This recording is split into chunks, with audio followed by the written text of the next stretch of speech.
کہا جی ہاں. کہ انہیں کے پاس سامان کوئی نہیں ہوتا، باقی تو اونٹ جتنا سامان لے کر آتے ہیں پھر کرایہ بھی نہیں دیتے اور لڑتے الگ ہیں. میں نے سمجھا شاید آپ بھی سامان چھپا رہے ہیں، اس لیے میں نے بدتمیزی کی. وہ میرے لیے فرسٹ کلاس کے بورڈنگ پاس لے کر آئے. چلیے آپ جا کے آگے بڑھ جائیے. ہلکے پھلکے ہمارے نبی نے کہا یا ابا ذر جدد السفینۃ فإن البحر عمیق. ابو ذر کشتی مضبوط بنا، سمندر بڑا طوفانی ہے. وَأَكْثَرْ مِنَ الزَّادِ فَإِنَّ السَّفَرَ طَوِيلٌ. عمل کافی سارے اکٹھے کر لے، لمبا سفر ہے. وَخَفِّفِ الْحَمْلَ فَإِنَّ الْعَقَبَةَ كَعُودٌ. دنیا کا بوجھ سر پہ تھوڑا رکھنا، چڑھائی بڑی دشوار ہے. زیادہ جن کے سر پہ ہوگا چڑھ نہیں سکیں گے، پیچھے جا کے گریں گے. وَأَخْلِصِ الْعَمَلَ فَإِنَّ النَّاقِدَ بَصِيرٌ.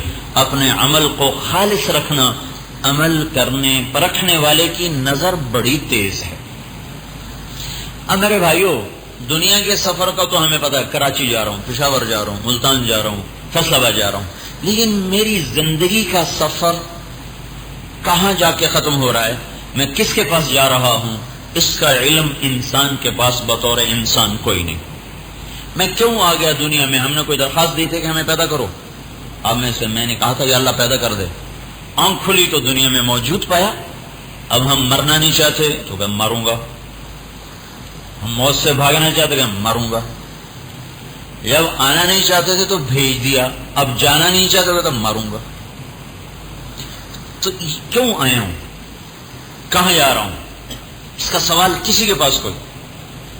3 دن پہلے ایک جہاز کریش ہوا ہے سیالکوٹ میں. میرے بڑے پیارے دوست تھے شیخ آصف، بڑا وہاں کا صنعت کار، سیالکوٹ کا واحد صنعت کار جس کا ذاتی جہاز اور ذاتی ایئرپورٹ منظور کروایا. پہلا آدمی جس کو حکومت نے ذاتی ایئرپورٹ منظور کر کے دیا. سمبڑیال میں اس کا بڑا فارم تھا، اس نے اپنی وہ اسٹریپ بنوائی اور وہاں اس نے سارے اس دن لوگوں کو، صنعت کاروں کو بھی دعوت دی، اور میڈیا والے بھی آئے ہوئے، اخباری رپورٹر بھی آئے ہوئے کہ اس کی پہلی لینڈنگ تھی. 4 مہینے جماعت میں لگے ہوئے تھے، میرے ساتھ چلہ لگایا، 4 مہینے لگائے، پوری زندگی اس کی بدلی. اور ہم گواہ ہیں اس شخص کی دولت کے باوجود متواضع، نیکی، غریبوں پہ خرچ اور اللہ کی راہ میں خیر اور تبلیغ میں پھرنا، بستر اٹھانا. 10 سال ہم اکٹھے رہے.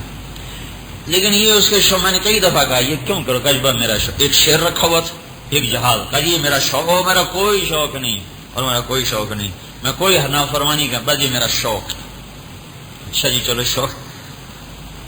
تو اس دن اس کی افتتاحی لینڈنگ تھی، تو جہاز نے لینڈ کیا ہے، موت نے پکارا تو پائلٹ سے کہا جہاز پھر اٹھاؤ. بعد میں پائلٹ سے پوچھا، پائلٹ بھی بچ گیا، ٹیکنیشین بھی بچ گیا، خود شیخ صاحب اللہ کے ہاں چلے. تو کل میں گیا تھا ان کے ہاں دوبارہ قرآن خوانی میں، تو وہ پائلٹ سے پوچھا بھیا تو دوبارہ کیوں اٹھا دیا تھا، جہاز لینڈ کر گیا؟ کہا جی شیخ صاحب نے کہا دوبارہ اٹھاؤ. تو دوبارہ اٹھا دیا. جو اٹھائے تو آگے ایک دم بڑی تاریں آ گئیں، 11 کے بھی آگے.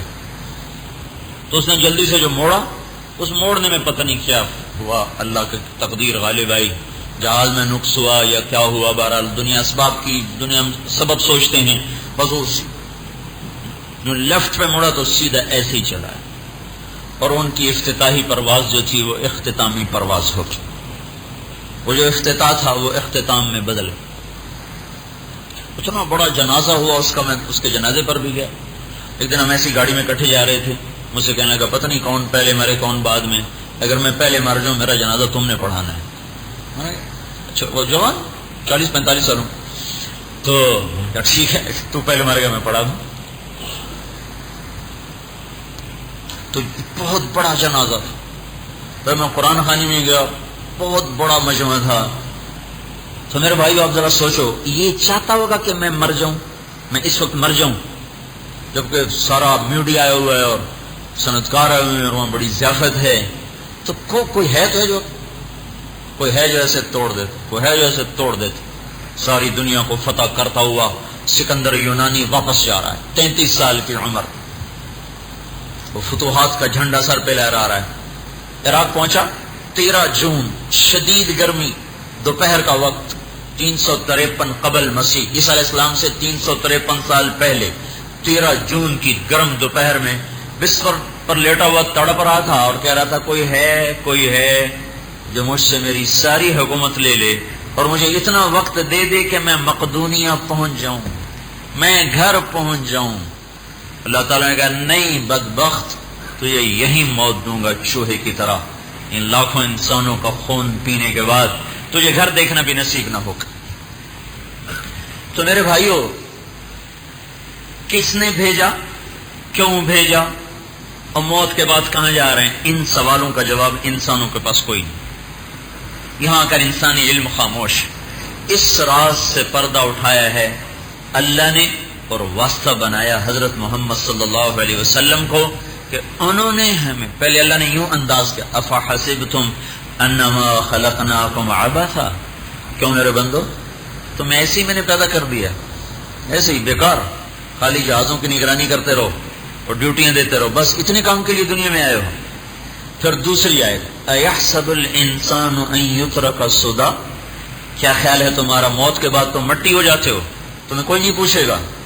تب دو چیزوں کو اللہ نے ہمیں دھچکا دے کے سمجھایا، کیا بیکار آئے ہو، انما خلقناکم عبثا، دوسرا سوال کیا موت کے بعد تمہیں کوئی نہیں پوچھے گا، ایحسب الانسان ان یترک سدی، کیا موت کے بعد کوئی نہیں ہے؟ نہیں، الم یک نطفۃ من منی یمنی ثم كان علقۃ فخلق فسوى فجعل منه الزوجين الذكر والانثى الیس ذلک بقادر علی ان یحیی الموتى، میں نے تمہیں نطفے سے بنایا، پھر انسان بنایا، پھر موت دی، پھر قبر میں اتارا، پھر میں ہی تمہیں دوبارہ زندہ کر دوں گا۔ یہ نہ سمجھنا کہ موت کے بعد تم چھوڑ دیے گئے ہو، آزاد۔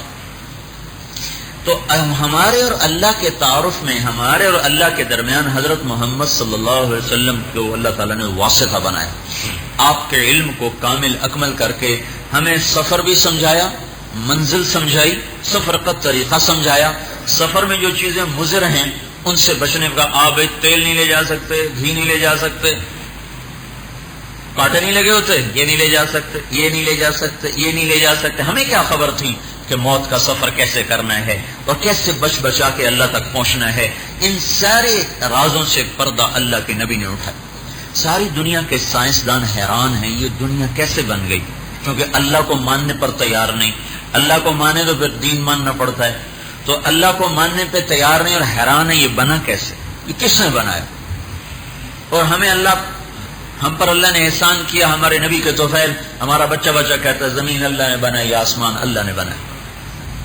جو آج سے 15 ارب سال پہلے ایک دھماکہ ہوا، اس دھماکے سے اس کائنات کو وجود ملا۔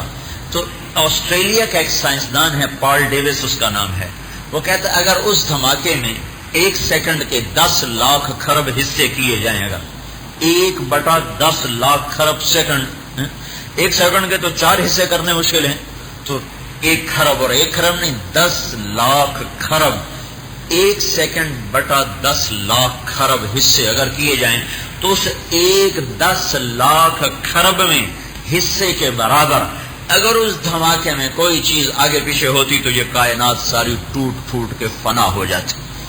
تو لہذا وہ کہتا ہے اب میں کیسے کہوں کہ یہ خود بخود ہو گیا، میں کیسے کہوں یہ خود بخود ہو گیا؟ ہمیں ہمارے نبی نے 1400 سال پہلے بتا دیا، اولم یر الذین کفروا ان السماوات والارض كانتا رتقا ففتقناهما وجعلنا من الماء كل شيء حي افلا يؤمنون، بتاؤ ان نافرمانوں کو کہ زمین آسمان ایک ملا ہوا مادہ تھا، ہم نے اس کو پھاڑا اور اسے وجود عطا فرمایا۔ یہ آیت اس وقت اتری جب ابھی کسی سائنسی علم کا